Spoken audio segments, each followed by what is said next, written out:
Hello everyone, welcome back to my channel. तो आज आप कक्षा 11 यूपी बोर्ड का भूगोल जो है उसका अध्याय 5 पढ़ रहे हैं। उसका नाम है खनिज और सेल। इसमें आप पढ़ेंगे खनिज किसे कहते हैं, सेल किसे कहते हैं। बहुत ही ढांसू नोट्स बनाया हूँ, इस नोट्स को आप ज़रूर नोट कर लीजिए। बहुत ही अच्छा है, आप खुद ही देख लीजिए, मैं आपको समझाता चल रहा हूँ, आप लोग इसे नोट कर लीजिएगा। तो देखिए, सेल किसे कहते हैं, पहला प्रश्न इसमें बन के आता है। सेल किसे कहते हैं और यह कितने प्रकार का होता है। तो देखिए, सेल किसे कहते हैं, पृथ्वी पर पाए जाने वाले वे समस्त पदार्थ जो धातु न हो, वह चिकनी मिट्टी की भांति मुलायम और ग्रेनाइट की भांति कठोर हो, सेल कहलाता है। आप समझ गए सेल किसे कहते हैं।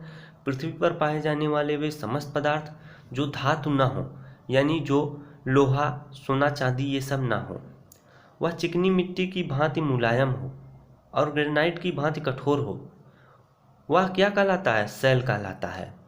सेल 3 प्रकार का होता है। कौन कौन सा है, पहला आपके सामने दिखाता हूँ। तो देखिए, सेल के प्रकार, सेल 3 प्रकार का होता है, अग्नेय सेल, अवसादी सेल और रूपांतरित सेल। अग्नेय सेल किसे कहते हैं। अग्नेय शब्द की उत्पत्ति लैटिन भाषा के इंग्लिश शब्द से हुआ है, जिसका शाब्दिक अर्थ है आग या अग्नि होता है। तो अग्नेय सेल का निर्माण ज्वालामुखी, एक मिनट,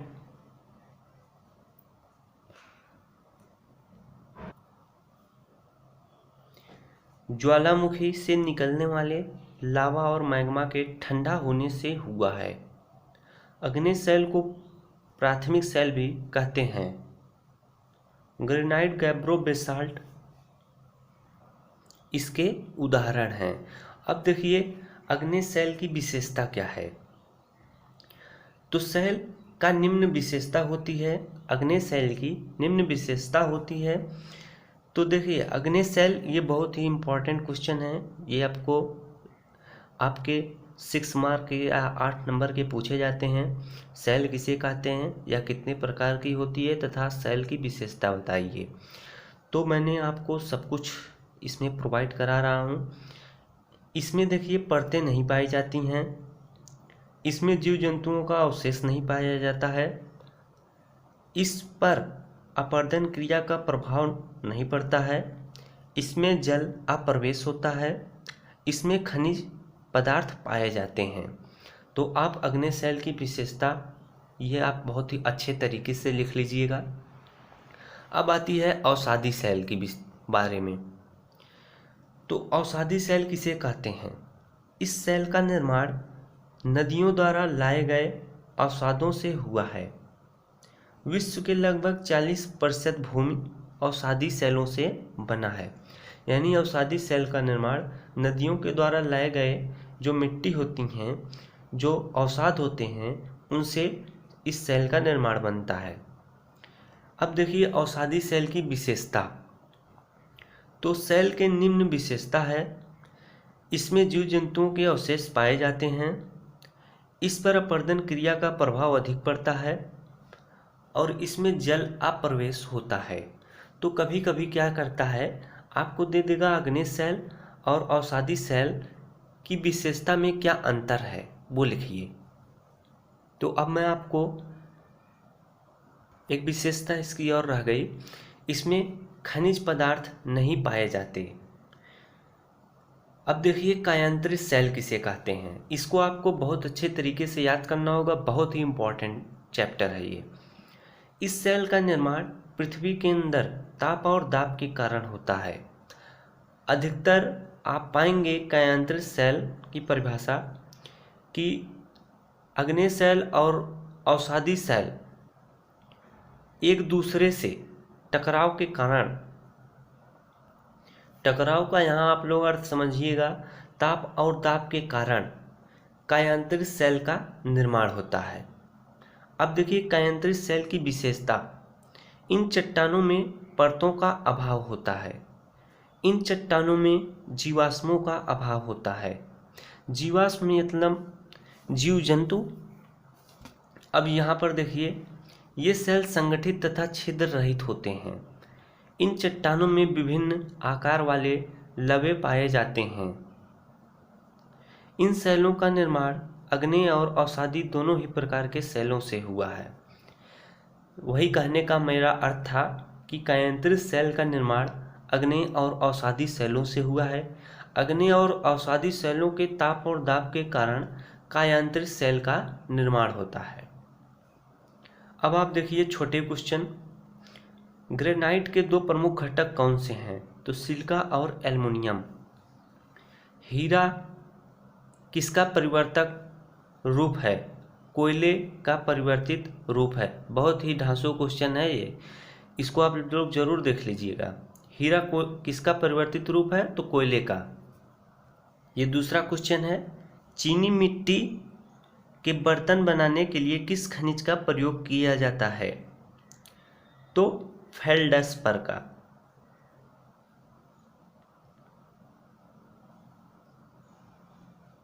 ये बनाने के लिए बर्तन जो मैं लिखा हूँ इसे आप लोग ध्यान से देखिएगा।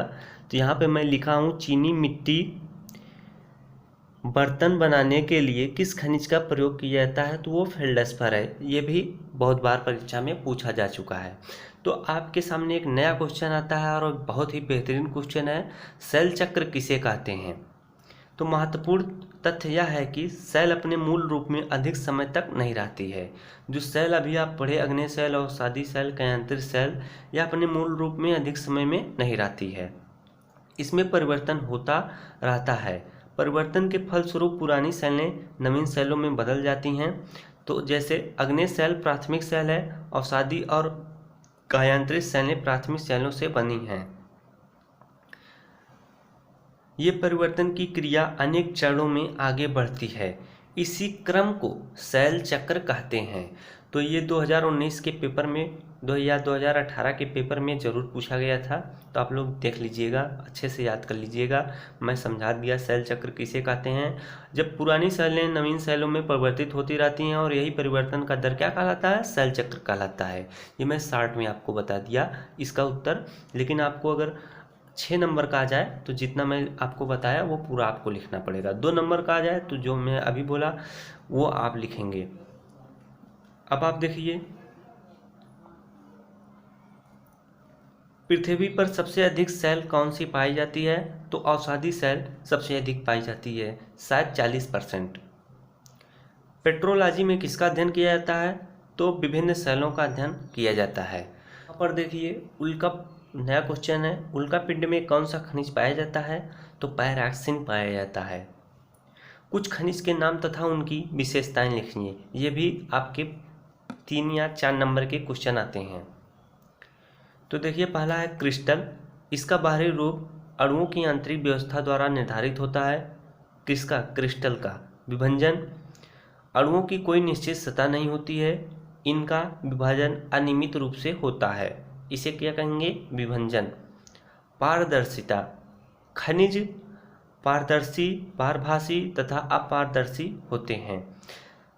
क्वेश्चन आपका क्या था? कुछ खनिज के नाम तथा उनकी विशेषताएं लिखिए। तो क्रिस्टल, विभंजन, पारदर्शिता, ये 3 खनिज लिखा और उनकी ये विशेषता हो गई। तो देखिए खनिजों के प्रकार। खनिज आपको नहीं दिख रहा होगा। अब खनिजों के प्रकार। खनिज 2 प्रकार के होते हैं। इस पाठ का दूसरा सबसे मोस्ट इम्पॉर्टेंट क्वेश्चन है। खनिज 2 प्रकार के होते हैं, कौन कौन? धात्विक खनिज और अधात्विक खनिज। धात्विक खनिज किसे कहते हैं? धात्विक खनिज में लोहा, सोना, चांदी आदि को सम्मिलित किया जाता है। तो वह कौन सा खनिज कहला जाएगा? धात्विक खनिज। आप इसकी अगर परिभाषा लिखना चाहें, वह खनिज जिसमें धातु अंश की मात्रा पाई जाती हो धात्विक खनिज कहलाती है। यहाँ पर आप देखिए अधात्विक खनिज किसे कहते हैं? तो यह ऐसा खनिज होता है जिसमें धातुओं का अंश नहीं पाया जाता है, उसे हम अधात्विक खनिज कहते हैं। अधात्विक खनिज के अंतर्गत गंधक, फास्फेट, नाइट्रेट, सीमेंट आदि को रखा जाता है। आप लोग समझ गए धात्विक खनिज किसे कहते हैं, अधात्विक खनिज किसे कहते हैं, धात्विक खनिज के उदाहरण और अधात्विक खनिज के उदाहरण। अब वाइडिंग क्या है? वाइडिंग तो कयांत्रित सेलों की रचनाओं में अग्नेय सेल, अवसादी सेल, तीसरा है आपका कयांत्रित सेल। तो कयांत्रित सेलों की रचनाओं में कभी कभी खनिजों के कण पतली से मोटी परत में इस प्रकार फैल जाती हैं कि वे हल्के एवं गहरे रंगों में दिखाई देने लगते हैं, जिसे वेडिंग कहते हैं। तो इसे आपको याद कर लेना है। जब कयांत्रित सेलों के निर्माण में पतली परतें जो होती हैं मोटी परतों में क्या होती हैं, मोटी सतह में इस प्रकार फैल जाती हैं कि वे हल्के एवं गहरे रंगों में दिखाई देती हैं, जिसे हम वेडिंग कहते हैं।